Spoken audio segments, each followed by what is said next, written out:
Okay, it is another Viva on the Street update. I think it's been about a week since my last update. What is there to update on? We are entering week 53. Week 53. He's angry. Week 53 of the 2-week lockdown to flatten the curve. Last I checked, we had 600 new cases in Quebec, 600 and some odd hospitalizations, and nonetheless, that being said, we are now entering week 8 of François Legault's 4-week curfew, which started January 9th and was supposed to end February 9th, and we are now March 3rd. That is not the update for the evening. The update for the evening is on a vlog I did over the weekend about the Peel Health recommendations for what to do if your student, if your kid is sent home from school because someone in that kid's class tested positive for COVID. In that video, I discussed at length the actual Peel Health region medical recommendations, which use the term must and not should, which indicates that it's not a recommendation but an obligatory recommendation.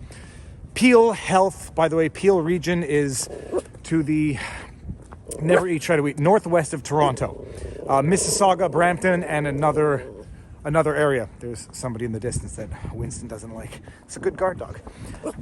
So the Peel Health recommendations were that if your kid gets sent home from school because someone in their class tests positive for COVID, that kid must self-isolate for up to 2 weeks in a separate room in the house for 2 weeks. If they leave that room, they should wear a face mask and keep themselves 2 meters apart from other members of the house. I did an entire video of it. It's an outrage. I was outraged, and everyone should be outraged. And everyone was outraged. So much so to the point that Peel Health issued a correction the other day. I think it was either yesterday or today. It probably was yesterday.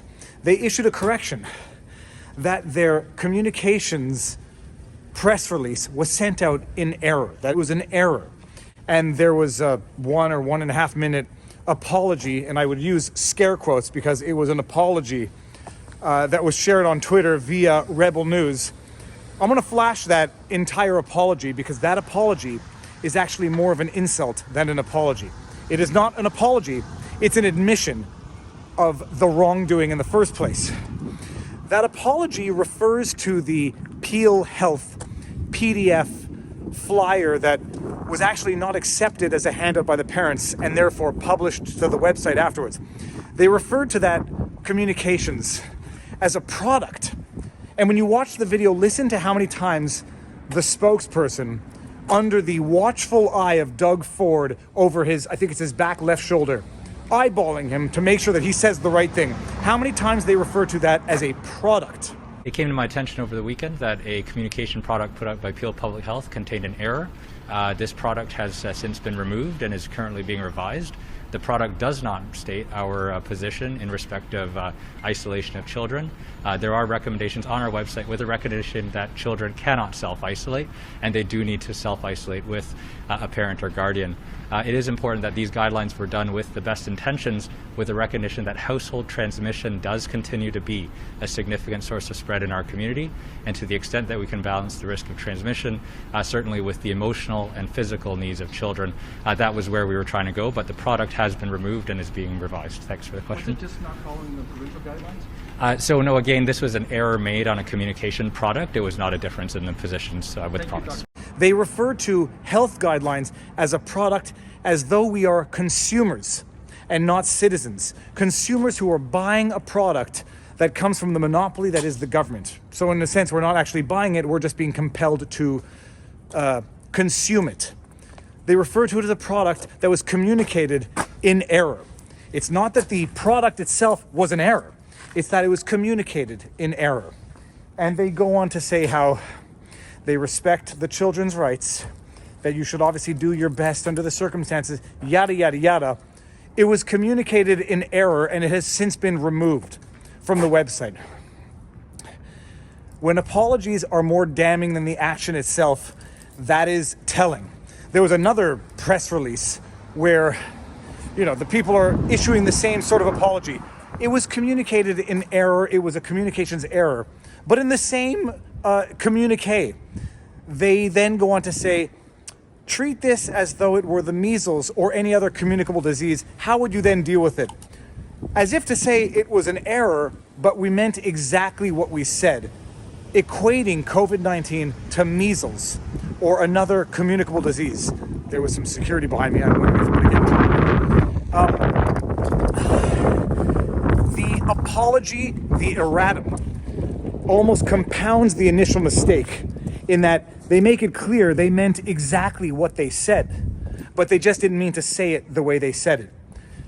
And as I said in my initial video, it's not just that they said these atrocious things that in any other normal circumstance would constitute child abuse, to suggest that you isolate a child, someone 15 and younger, maybe even as young as 4 years old, 5 years old, to isolate them for 2 weeks.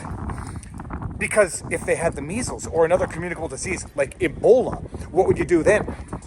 They didn't say Ebola, but that is what they were alluding to with another communicable disease. As opposed to phrasing it the way it is, if they had COVID, what would you do?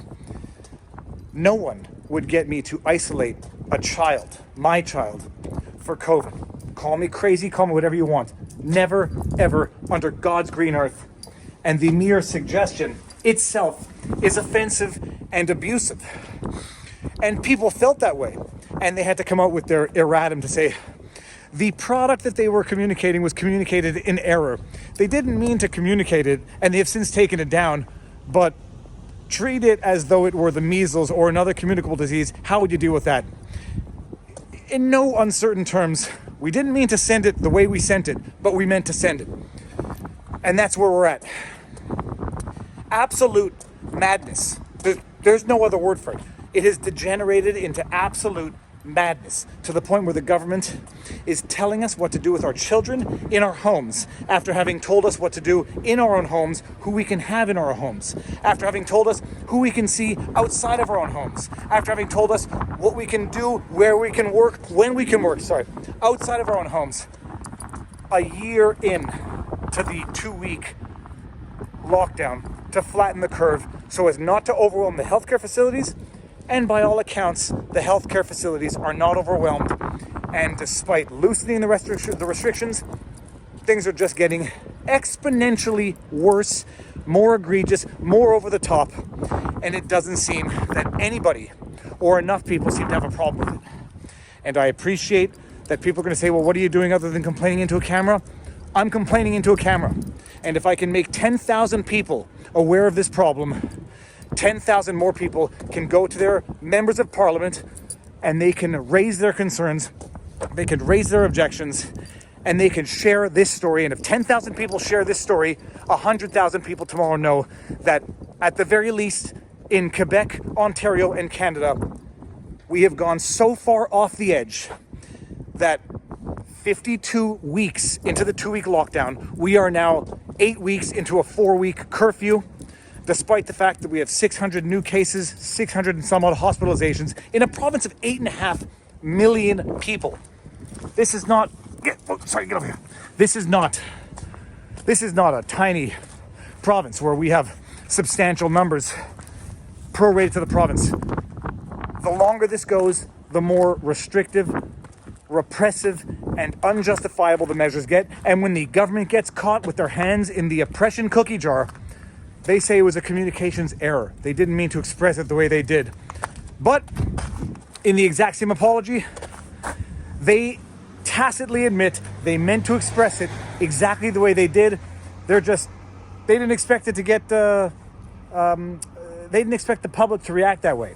And when they see the public not reacting with blind allegiance, swallowing this child abuse that they are imposing on our children and on our people, then they just changed the tune and say it was a mistake. We didn't mean to say it like that, but that's exactly what we meant to say. All right, that's the rant. That is week 8 of the 4-week curfew, week 53 of the 2-week lockdown.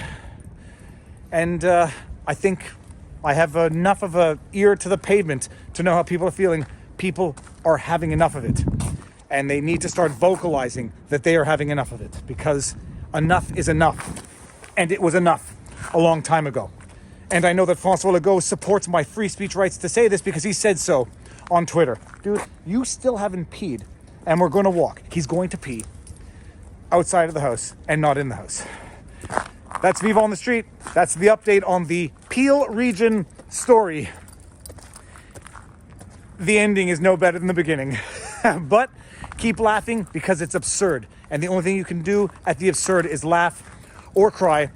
And ironically enough, they both look pretty much the same. All right. Talk soon. Peace out.